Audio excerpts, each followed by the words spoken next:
আপনি দেখছেন news now, আমরা জানি কোনটা খবর। डोनर मिनिस्टर ज्योतिरादित्य सिंधिया शुक्रवार को 3 दिनों के राज्य दौरे पर आ रहे हैं। टूरिज्म मिनिस्टर सुशांत चौधरी ने गुरुवार को एक प्रेस कॉन्फ्रेंस में इसकी जानकारी दी।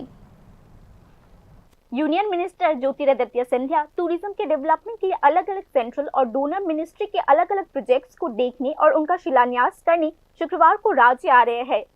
State tourism minister Sushant Chaudhary ने गुरुवार को एक प्रेस कॉन्फ्रेंस में इसकी जानकारी दी। मिनिस्टर ज्योतिरादित्य सिंधिया 23 जनवरी आएंगे और अलग अलग डोनर स्पॉन्सर्ड प्रोजेक्ट्स को देखेंगे। वे 24 तारीख को माताबारी जाएंगे, जहां मल्टी स्टोरी कार पार्किंग बनाई जाएगी।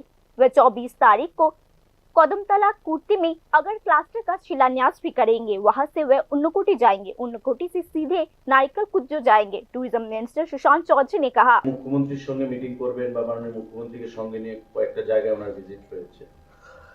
রবীন্দ্র ভবনে ওনার একটা কর্মসূচি রয়েছে উদ্বোধন। 24 তারিখ মাতারবাড়ি যাবেন, আগামীকালকে আবার মাতা ত্রিপুরী সুন্দরী মন্দিরে যাবেন এবং আপনারা জানেন যে মাতা ত্রিপুরী সুন্দরী মন্দিরের বহুতল কার পার্কিং এর জন্য একটা অ্যালটমেন্ট বা অ্যালোকেশন ওনারা দিচ্ছেন ডোনার থেকে। তো হয়তো সেখানেও যাবেন, মা মন্দিরে পূজা সেখানে অর্চনা করবেন। আগামী পরশুদিন সকালবেলা উনি যাবেন কদমতলা কুর্তিতে, উত্তর জেলায়, সেখানে আগরকে নিয়ে। डोनर मिनिस्ट्री ने माताबारी सर्किट के लिए फंड मंजूर कर दिए हैं। ज्योतिरादित्य सिंधिया इस मामले का रिव्यू करेंगे। वे 25 तारीख को शाम 4:30 बजे गुवाहाटी के लिए राज्य से निकलेंगे। আমাদের যে পর্যটনের যে আকর্ষণ সেটা উনি দেখবেন এবং আগামী দিনে সেটাকে আরো কিভাবে উন্নত করা যায় সে বিষয়ে পর্যালোচনা করবেন। সেটা সেরে উনি সেখান থেকে আমবাসা হয়ে নারিকেল কুঞ্জের উদ্দেশ্যে রওনা হবেন এবং নারিকেল কুঞ্জে রাত্রি সেখানে যাবেন। রাত্রিতে যা প্রোগ্রাম অ্যাজ পার শিডিউল 8টা সাড়ে 8টায় নারিকেল কুঞ্জে উনি পৌঁছানোর কথা রয়েছে।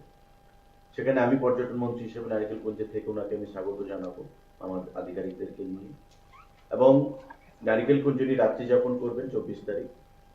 25 তারিখ সকালে নারিকেল কুঞ্জে আপনারা জানেন যে ডোনার আমাদেরকে মাতাবাড়ি সার্কিটকে নিয়ে কয়েকশো কোটি টাকার একটা অনুদান তারা দিয়েছেন। এই মাতাবাড়ি সার্কিটকে নিয়ে সেখানে বিভিন্ন প্রজেক্ট কম্পোনেন্ট রয়েছে, তার একটা শিলান্যাস কর্মসূচিতে উনি অংশগ্রহণ করবেন। মাননীয় মুখ্যমন্ত্রীও ভার্চুয়ালি থাকবেন আমাদের সঙ্গে কানেক্টেড আগরতলা থেকে এবং ওনার সঙ্গে আমিও থাকবো। পাশাপাশি ডোনারের আধিকারিকরাও থাকবেন, আমাদের রাজ্য সরকারের আধিকারিকরাও থাকবেন। সেখান থেকে এই অনুষ্ঠানের পর লাঞ্চ সেরে সোজা এয়ারপোর্টে চলে আসবেন, কারণ 4:45 ওনার ফ্লাইট রয়েছে, উনি গুয়াহাটির উদ্দেশ্যে রওনা হবেন। এই প্রোগ্রাম আপাতত কালকে মাননীয় মুখ্যমন্ত্রী পৌরোহিত্যে আমাদের একটা প্রিপারেটরি মিটিং ছিল। যদি মানে সাবজেক্ট টু মানে চেঞ্জ, এটা অ্যাজ পার শিডিউল ডোনার থেকে যেটা এসেছে আমি আপনাদেরকে বললাম। যদি পরবর্তী সময়ে কোনো মডিফিকেশন হয় নিশ্চয়ই আপনারা সে বিষয়ে। কয় দিনের সফর? 3 দিন। আগামীকালকে আসবেন 23, 24 এবং 25 তারিখ সন্ধ্যাবেলা উনি আগরতলা ত্যাগ করবেন। স্যার, আপনার দপ্তরে একটা রিলেটেড একটা কোশ্চেন ছিল। কিছুদিন আগে ত্রিপুরা বার অ্যাসোসিয়েশনের সদস্যরা আপনার সঙ্গে মিলিত হয়েছে, বিশেষ করে পশ্চিম জেলা আদালতের একটি বিষয় নিয়ে। যেটা আপনি राज्य के सभी अगर पेड़ों में से लगभग 85% नॉर्थ त्रिपुरा डिस्ट्रिक्ट में है, इसीलिए कदमतला में अगर प्रोसेसिंग यूनिट लगाने का फैसला किया गया है। Union minister of state for donor Jyotiraditya Scindia का राज्य का यह दौरा नॉर्थ ईस्टर्न काउंसिल के पैसों से बन रहे प्रोजेक्ट का ओवरऑल रिव्यू करने के लिए है। Bureau report, news now.